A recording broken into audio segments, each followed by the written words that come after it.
going on, guys? Multiverse Corrupt here with yet another action figure review video, and today we're having a look at Batman Arkham City's Catwoman from McFarlane Toys. As always, guys, starting off this video, we're having a look at the DC Multiverse McFarlane packaging, and it is, of course, that black, white, and blue with the open-faced window, seeing the contents inside, and this is, of course, a part of the Solomon Grundy Build-A-Figure wave, and we do see his nasty little torso over there.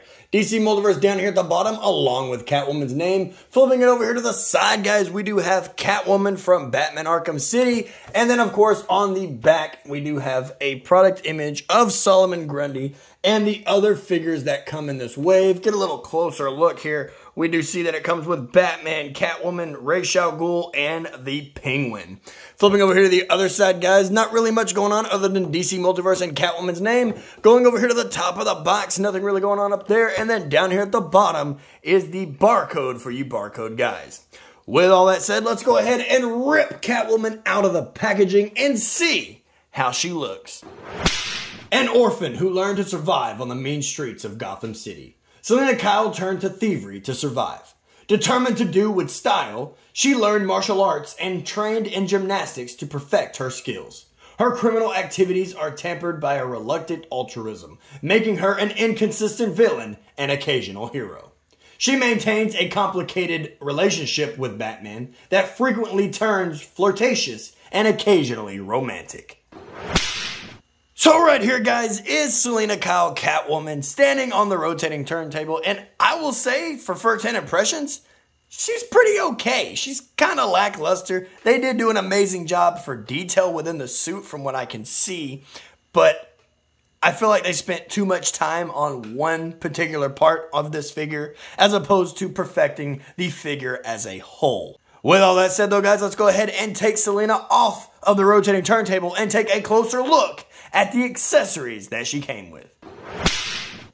In terms of accessories, guys, right here we're going to start with the Solomon Grundy Build-A piece, and the first one we have here is the torso of Grundy himself, and it is pretty detailed. It looks pretty nice, but we'll get more into that when it comes to his video when we have him fully assembled. So let's go ahead and move him off to the side over here. Now for Catwoman herself, she does of course come with the classic, pretty standard McFarlane base with DC just stamped right there on the front and the foot peg over here. She does of course come with her own trading card, and this is a nice little image from the game. Flipping over here to the back though, guys, is the read up if you want to pause the screen and read it right now. Always give you guys that little bit of a second to read it. And then, of course, we do have the whip, which I will say is fairly detailed. You have some grip down here on the handle, and then just all the way up through the whip itself. I do feel like it looks pretty great. They actually took their time with it. With all that said, though, guys, let's go ahead and move away from the accessories and dive right in to the detail. When it comes to the detail of Catwoman, guys, I do feel like McFarlane Toys did a pretty good job. But I will say it does feel like they used a cheaper plastic. I'm not really sure what it is with this wave, and you'll hear me mention it in future videos for Batman, Ra's al Ghul, and the Penguin. They just feel extremely cheap. I don't know what it is about these ones. I've compared them to other figures, like when pull Mr. Fantastic out here. I know different company and all, but he feels sturdier than she does. She just feels like I could just snap her right in half, no problems whatsoever. So she just feels very cheaply made to me. I don't know what it is. But this is about the detail. So let's go ahead and zoom into the face a little bit more. I do love the piercing green eyes and the complexion of her face. They did a fairly good job there. The goggles do look magnificent, but I will say that I do have a little bit of paint smudges up here in the creases. It just feels like it was like just wiped across there. It's just not, it's not a biggie. Can't really tell when you're at a distance, but just looking at it this close, it just kind of irks me a little bit. Flipping her over here to the back, see the back of her head. It does have some detail within the back of her cowl here, or her mask, whatever you want to call it. Her cat ears, if you will. She does have some detail sculpted in there. You can feel it, but it just feels kind of bland. Going down here to the rest of her uniform, starting off with the back side, just to get it out of the way. They spent most of their time on the cat butt than they did for the rest of the figure. I'm not saying I looked. I'm just saying I'm taking notice. Like, it's there. It's obviously there, and it's really what they cared about when it came to this figure. Flipping her over here to the front though, guys, she does have her zipper that goes all the way down her torso. And then the rest of the figure is detailed as well. She has some padding across the breast and then, of course, across the abdomen. And it's not really sculpted in any way. Like, it's there, you notice it, you can see it, but in terms of rubbing your thumb across it, you can't really feel it. It just feels like straight plastic. Maybe that's why it feels so cheap. I don't know, but the lines throughout her suit, you can't feel. Like, there's nothing really spectacular about her detail that makes me think, wow, this is phenomenal. It's just overall kind of bland and disappointing. With all that said though, guys, let's go ahead and move away from the detail and take a look at the size articulation and size comparison.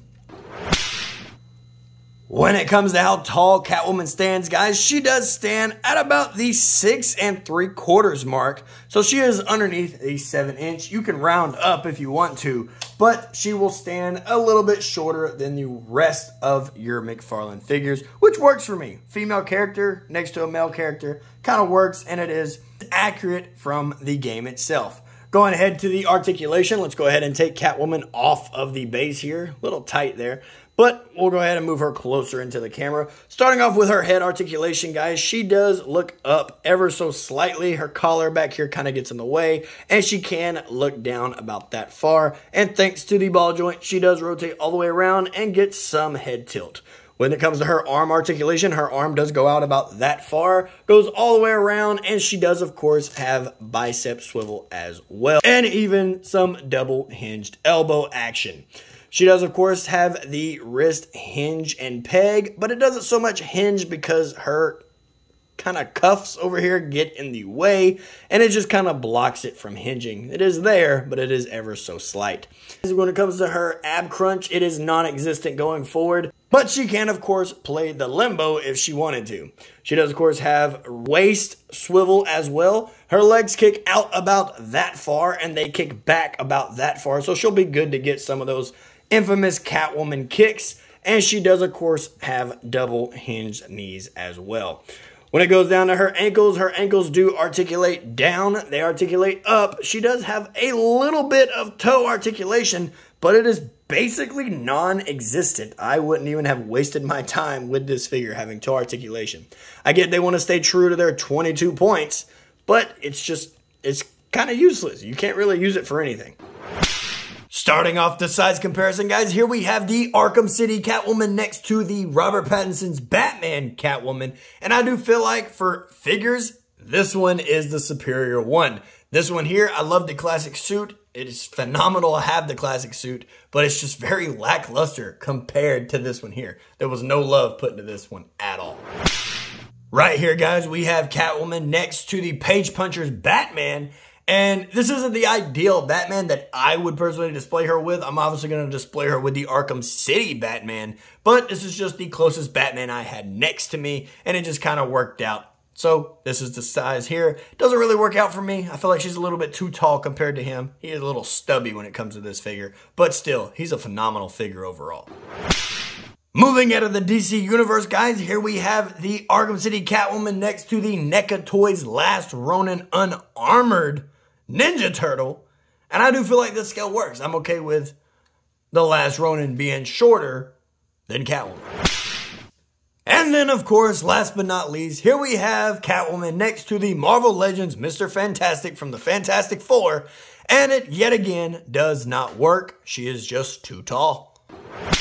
Alrighty, guys, and there you have it. Another action figure review video in the books on my channel for you guys to enjoy. As for my review on this Arkham City Catwoman, I'm going to have to give her a solid 2 out of 10. I just feel like there was not really any love put into making this figure. I just feel like she was pushed off the shelf. Trust me, the detail is there visually. She looks great.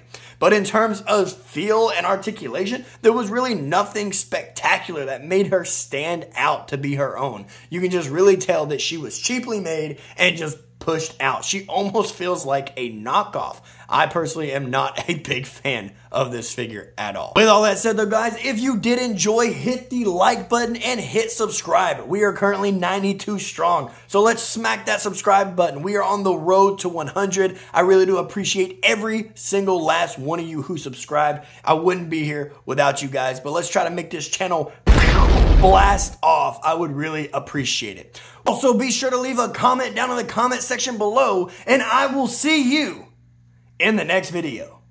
Later.